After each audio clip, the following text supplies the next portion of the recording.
We are back. Today's guest is not only a title holder, not only a stunner, not only a lip sync assassin, but honey, now she is one of the judges on Canada's Drag Race. Please welcome the Queen of the North, Brooke Lynn Hytes. Hello. Yeah. Hi, Jonny. Hey, Queen. Hey, Queen. This is so cool. This is like a rite of passage for a Ru girl, I feel like, to be on Hey Qween. I mean, we're happy to have you, honey. We've been waiting and hoping and dreaming. I know. I took my time, but I'm here now. And this look, sweetie. You like what you see, Daddy? Yes. The boots, the hair. So you just moved to LA. I did, yeah, in April, mid-pandemic. Right, a perfect time to move. Why not? You were ready to do Mickeys every night, and now nothing. Just in my parking lot by myself. Well, Brooke, there's no time to dilly-dally. It's time for the tea. The tea. All right, of course, the tea, Miss Hytes, is that you got the sweetest gig that could ever be gotten. I really did. I still can't believe it. It's just like a dream. It's so crazy. The gig that all the other girls are gnashing and fuming over. They're giving you a lot of love, but we've definitely heard from all the different girls, like, well, look at what Miss Brooklyn got. I mean, it pays to be Canadian, I guess. Thank God I was the first Canadian on. Like, I just really lucked out. I really can't even believe that it actually happened. I remember right after we filmed season 11, I was in the World of Wonder offices, and I was just talking to them about doing a Wow Presents Plus show. And then I was like, you know what? I would really love it if there was a Canada's Drag Race. Like one day, maybe down the line, I'd love to like be a guest on it or something. Just like put it out there. And then like cut to like 9 months later, they're like, hey, so do you want to be a permanent judge on Canada's Drag Race? Wow. I was like, I couldn't believe it. So who called you? Was it RuPaul? It was not Ru. I did talk to him about it at the Emmys though when I saw him, and he was very sweet. I actually could not tell you who called me. I think it was my agent, and he was kind of going back and forth with them. But it's such a blur. It was a similar feeling though to getting the call to be on Drag Race itself, and then I get this call to actually judge it, and I couldn't believe it. Because, you know, with Drag Race, like, you get on the show and then you have a very small window to kind of make your mark and do your thing before the next crop of girls comes along. And so I was like, well, I didn't win. What am I going to do? Right. And then literally right after I didn't win, they're like, hey, do you want your own show? And I was like, I guess. I mean, I could. Now, how did you prep for the shoot? Like, those are big shoes to step in. We've never seen a drag queen on the judging panel, certainly not in a host role on a Drag Race show. What was your preparation? You know, my number one thing going in there was I didn't want to imitate RuPaul. I really just wanted to be myself and just be natural. So that I didn't do a lot of prep. Like I know I have good taste and I know I have a good eye, so I knew I was going to give good critiques. And then I just kind of went in there and just said, you know what, I'm just going to be relaxed and I'm going to be Brooklyn. And I'm just going to be myself. So that's what I did. And what was it like stepping into that role of mentor and judge? It was really fun, actually. It was way more fun than competing, I have to say. I bet. But it was still really stressful. I remember the first week, after the elimination, I cried. Because I thought it was gonna be all like fun. I was excited to like send some bitches home, you know, like that evil drag queen side came out a little bit, and then it happened, and I was like, I remember that one of the producers came into my room. They're like, "Are you okay?" And I was like, "No," and I just started bawling because like I know how that feels. Like I understand the pressure and the stress you feel when you're standing on that stage, and the amount of money you've spent, like the passion you have for being there, and it was just really, really hard. But it was really fun at the same time to get to see the girls improve week after week and get better and better and take our critiques and grow and kind of get out of their own heads. It was cool. And what a great crop of talent. I mean, I love Canadians personally, yeah. and I love Canada, but I was very happy to see the variety of drag queens that were there. The whole different spectrum of drag was really nicely represented. It's a great, great, great group of queens. There's just so much personality. There's so much personality. That's what everyone keeps saying. People, like the biggest thing I've heard from people, they're like, it reminds me of early Drag Race. when like you just had all these big personalities and like it was a little bit chaotic but super fun and just like super enjoyable. That's kind of where we are right now, and I love it. Yeah, kind of like when you watched UK Drag Race, it seemed like they were not holding back, because now the Drag Race audience, you have tortured the queens, so they're afraid to do a lot of things on American Drag Race. And it seems sometimes the outside of the US ones, they're so hungry to get the attention. That's what I loved about it. Totally, and I mean, like, in Canada, we've been waiting so long. Like, Canada always feels like the little sister to the United States anyway. And then just to have our own version and have something for all of these amazing queens in Canada to aspire to be on and work harder for.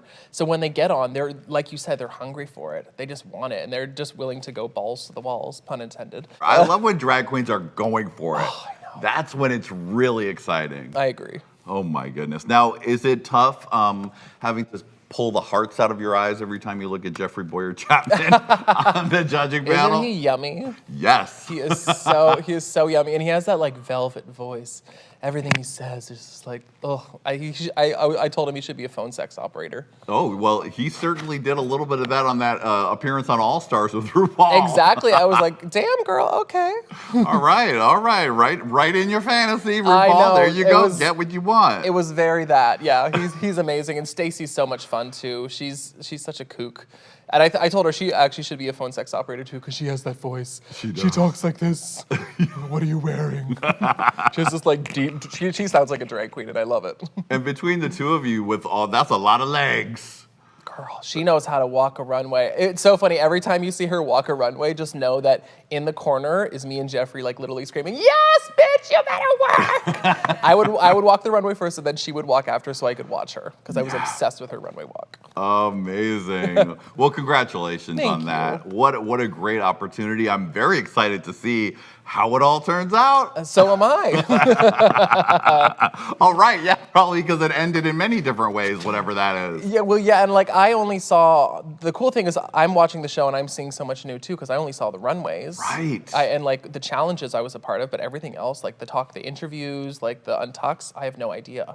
So I'm watching the show too, and I'm like, oh my God, that happened. You're like, that's why they were so mad at her. Right? They're like, oh, that shady bitch. All right, Brooke, well, hold up your hand. Normally we would touch hands because we're about to go back in time. Oh, Jesus. In the time machine.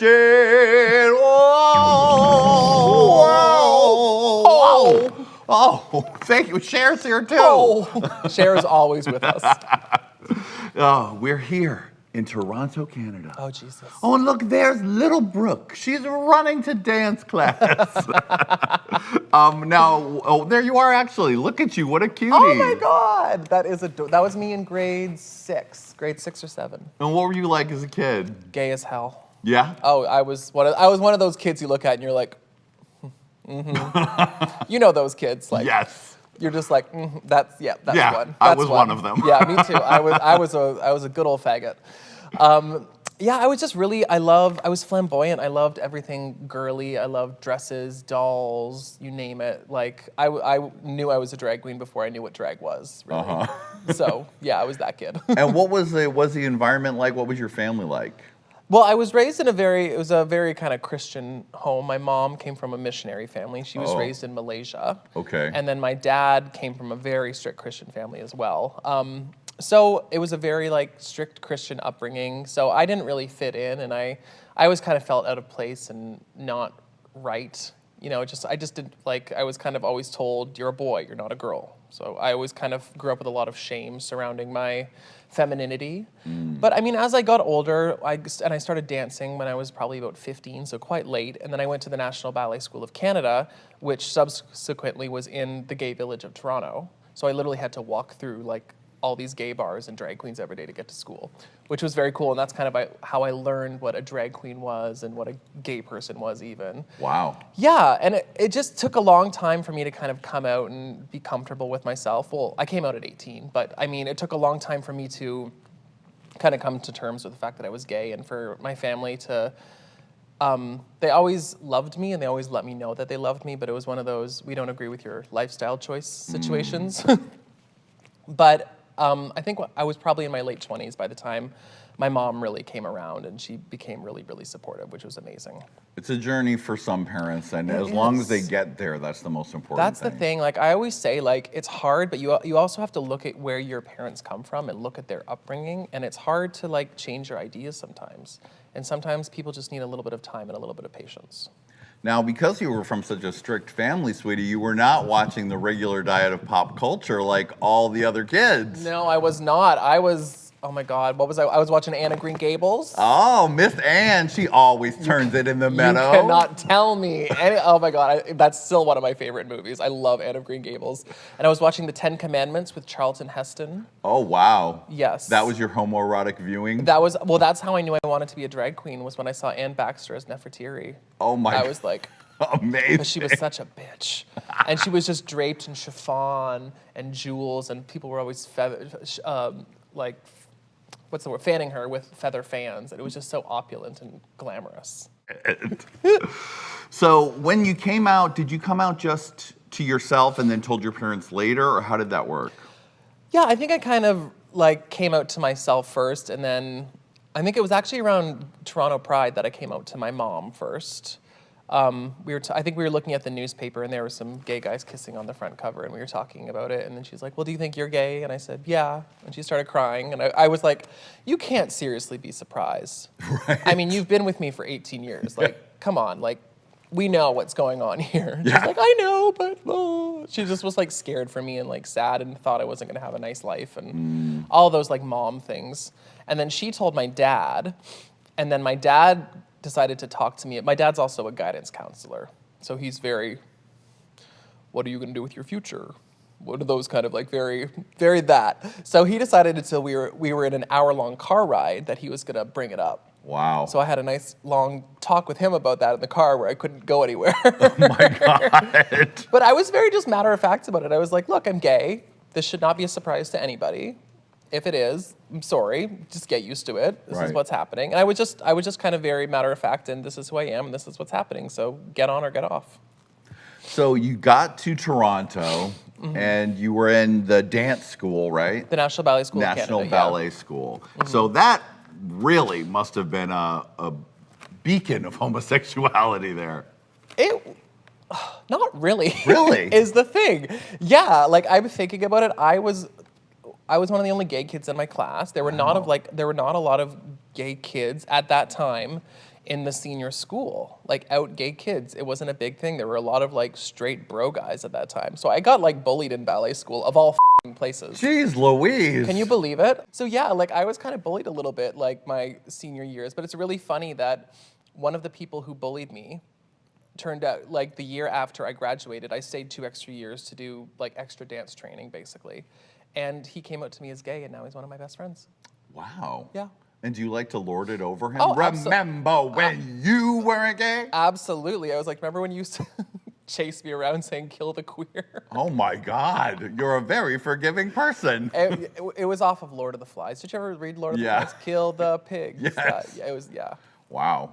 Yeah. Well, but he's one of my best friends now, and he's gonna kill me when he sees this. I love you. Internalized homophobia is a real thing. It is a real thing, absolutely. Any kind of bullying, like it comes from hatred. It comes from within. Like it's nothing to do with the person you're actually bullying. Hello, children. Click here. Click here. And subscribe. You're welcome.